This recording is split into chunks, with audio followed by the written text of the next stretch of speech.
Hi, Phil Swift here for Flex Glue, the super strong rubberized glue.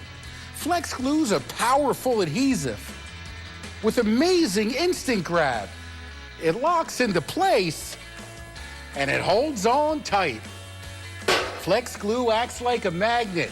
Even this heavy brick is gonna stick. And our Pro formula has even more instant grab, so you can tackle the biggest jobs. Now there's Flex Glue for everything you do. With Flex Glue, you don't need screws or nails, making it perfect for all types of repairs.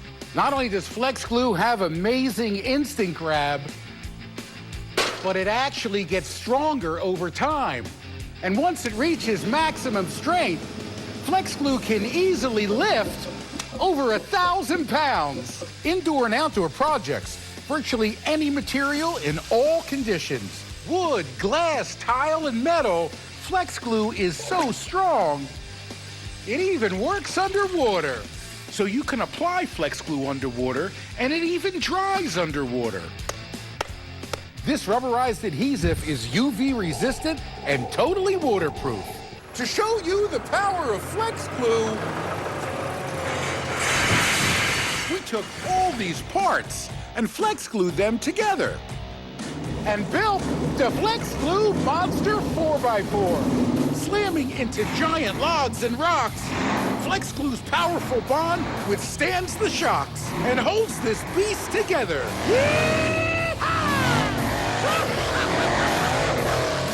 Now any project, big or small, with Flex Glue, you can do them all. You can get Flex Glue plus a handy size of either Flex Seal, Flex Shot, or Flex Tape for just $19.99. Call now.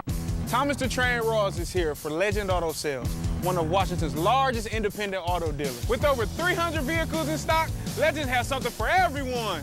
LegendAutoSales.com. Stop by. I did. You know what's awesome?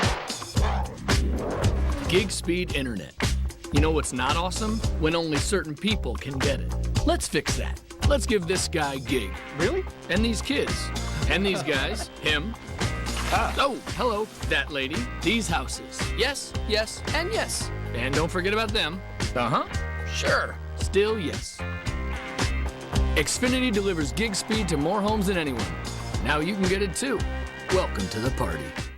Thomas the Train Ross is here for Legend Auto Sales, one of Washington's largest independent auto dealers. With over 300 vehicles in stock, Legend has something for everyone. LegendAutoSales.com. Stop by. I did. I know that you guys now are facing detention. A bunch of us are planning to also walk out during the April 20th walkout, which is supporting Columbine. And I think that's during the middle of the day, too. So we're walking out and serving more lunch attentions, loud and proud, wearing our shirts. So we'll see you in detention.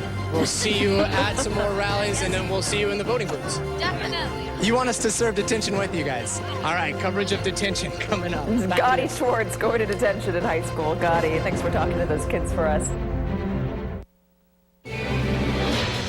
I had a call with President Putin and congratulated him on the victory, his electoral victory. The call had to do also with the fact that we will probably get together in the not too distant future. So we know Donald Trump will criticize just about anyone, except Vladimir Putin and Stormy Daniels. Now, NBC News is reporting that even as Trump's administration takes a harder line against Russia, like supplying new weapons to Ukraine, Trump himself is ordering his aides not to talk about it. Doing so, Trump argued, might agitate Russian President Vladimir Putin. Quote, he doesn't want us to bring it up, one White House official said. It's not something he wants to talk about. Joining me now is MSNBC contributor Malcolm Nance, journalist Sarah Kendzior, and former FBI double agent Naveed Jamali. Malcolm, it is weird. We do remember that during the convention, when you and I were sitting across from one another, as we have done for 18 to 19 months, that the one thing that the Trump campaign wanted changed in the Republican platform was to take away a plank in the platform that talked about arming Ukraine, which is, of course, we know Crimea was seized in 2014 by Russia. Now they've gone back on that. They have now called to go ahead and arm Ukraine. But Donald Trump doesn't want it spoken about in public. What do you make of that? I think it's very clear that the defense establishment and like General Mattis and others in Congress and the Senate, they want this pressure on Russia. And I think they're setting up circumstances where Donald Trump just has to go ahead and acquiesce. But as we've seen, Donald Trump himself will not mention a negative word about Vladimir Putin. You know, it's fascinating. Over the last week now, everyone has been talking about Donald Trump's non-disclosure agreement, the NDA, with Stormy Daniels. I want to see the NDA between Donald Trump and Vladimir Putin because it has some amazing clauses in there.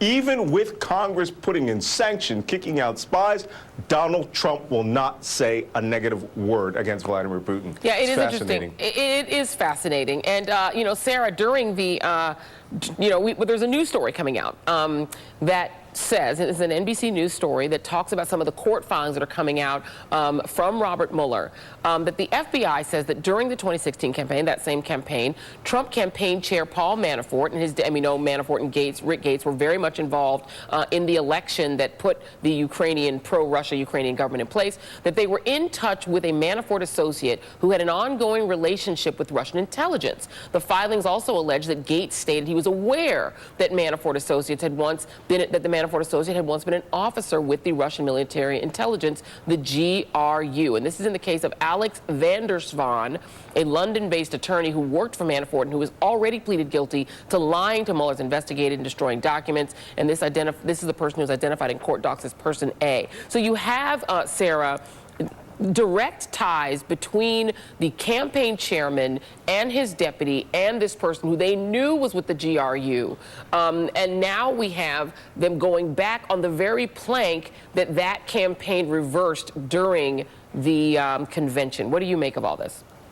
I mean, it's obviously not a coincidence, and I think that this is why Manafort was selected to be Trump's campaign chairman. And that should have been an incredible warning sign to everybody, especially given the decades of Trump's ties to the Kremlin, to oligarchs, and to people who he, seems to be in debt to. The Person A is generally thought to be Konstantin Kilimnik, who is a former GRU official and therefore a very valuable source of Russian intelligence. And the fact that Manafort was in touch with them, that Gates was in touch with them, but especially that Gates was in touch with them not only in 2016 while Manafort was running the campaign, but afterwards, all through the fall, when he was helping Trump run his transition, and God knows what Gates was doing throughout 2017. It means that a lot of very high-level information could have been passed between these parties, and we don't know, who has this information now, what these kind of state secrets are used to, are going to be used for.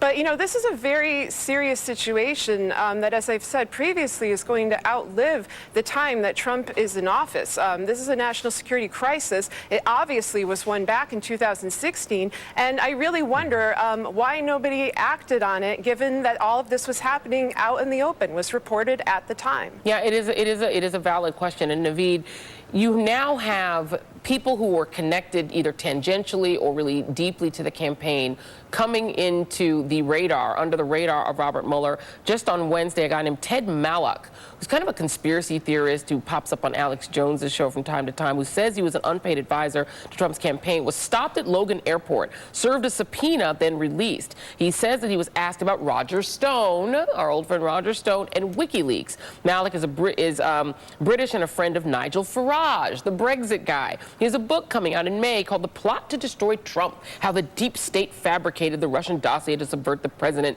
And the foreword to it was written by Roger Stone, and it's blurbed by Alex Jones. We do seem to be circling a wider and wider and sometimes shallower path of people, but they all have these connections back to Putin. That's exactly right. And, that book, it sounds like it's a retort to Malcolm's book, The Plot to Hack America. Look, I think that as we... It sounds like it. As we start getting down to this, just to take one step back to what Sarah said, 'cause I think it's so important to talk about the GRU just for one moment. When you think about each of these Russian intelligence agencies, when you think about WikiLeaks and all the cast of characters we're seeing, Now that we start actually hearing a specific Russian intelligence agency's name, the GRU, which is Russian Military Intelligence, it's important to understand what Russian military intelligence motivation might have been in this whole effort. And Russian military intelligence is clearly very interested in Ukraine. So when you start seeing a platform change under Trump that softens the stance of giving lethal aid to the Ukrainians, and you see now here that the GRU may have been talking to people in the Trump orbit, there seems to be a nexus here. And I want to just take one step even further beyond that. If we are in fact hearing that people are aiding the GRU, I want to make it very clear that we potentially have people that are helping Russian military intelligence. Russian military intelligence, which is aimed specifically at undermining not just the Ukrainian military, but also our military. This is becoming something that rises to a moral level that is, very, very dangerous. And even someone like Roger Stone, who may have thought that he was doing something that was innocuous, or, if he was talking to WikiLeaks or had some sort of back channel there, you have to understand that Russian military intelligence and the Russian intelligence apparatus is aimed at undermining and harming the United States. And by helping them in any capacity, you are essentially helping an enemy. And I can't think of anything more grievous to do as an American citizen than work against this country. And now we're starting to see, at least from a moral standpoint, that these people were doing exactly that. Well, Sarah Kendzior, I tend to believe the Occam's razor theory that people do things for money primarily as a motivation when people do something wrong. And when I hear Ukraine, I think Rosneft. And I go right back to that dossier and this question of whether or not that big deal that was going to happen with ExxonMobil that got scotched because of the sanctions that were put in place in 2014, because Russia seized Crimea. And why would they want Crimea other than to help move that oil and gas that they were going to be able to, develop with the help of ExxonMobil and Rosneft? I see that giant deal that Rex Tillerson was at the helm of at the center of this. Am I off base here? No, I think you're absolutely right. I've been saying from the start, this is a kleptocratic regime. So is Russia. It's pragmatic for Russia to seek out somebody like Trump, who they already have leverage over, who they already have business ties with, and to basically, use the U.S. government as a way to, change policies like sanctions for their own financial benefit. And that's a benefit that also goes to plutocrats in the United States like Tillerson. If you go through the people in Trump's administration, you see people who are in a very advantageous position if these sanctions are removed. And the same is true for Russia. There is an ideological component to this. You see, white supremacy and other, ties that bind them. But I do think the heart is money. And I think if you follow this money trail, that becomes abundantly clear. Yeah. And at the same time, though, Malcolm, what you have then is Russia, maybe out of frustration or for whatever reason, really flexing on Donald Trump and not really getting much of a response. You have the missile test, where Russia releases a video showing the launch of a new ICBM. You can see that video right there on Friday. Russia calling it the Sarmat.